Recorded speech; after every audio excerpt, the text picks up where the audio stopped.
The renaming of Dundas Street is set to be discussed in Toronto City Council this week.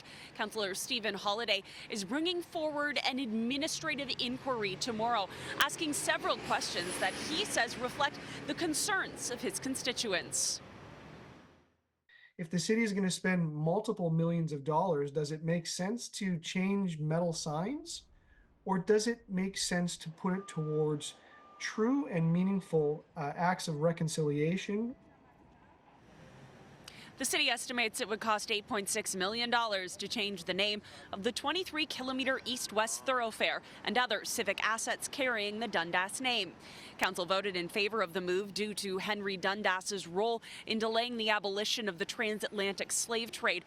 After consulting with more than 20 academic experts, the city found his actions and those of the British government he served contributed to the perpetuation of the enslavement of human beings. But in his administrative inquiry, Councillor Holyday cites newly unearthed archival evidence he says shows that Dundas was genuinely seeking to end the slave trade. It seems to boil down to one singular act that he did, a change that he made in the legislature.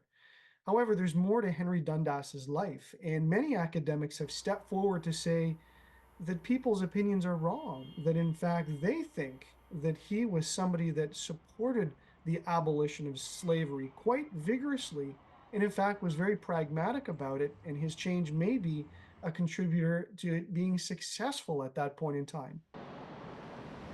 The City of Toronto says staff are working on the response to these questions and will submit them to Council this week.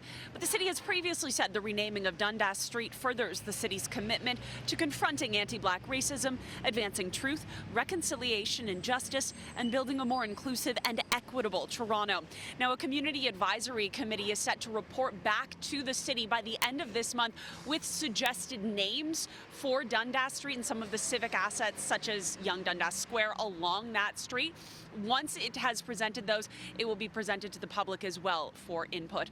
On Dundas Street West, Michelle Mackey, City News.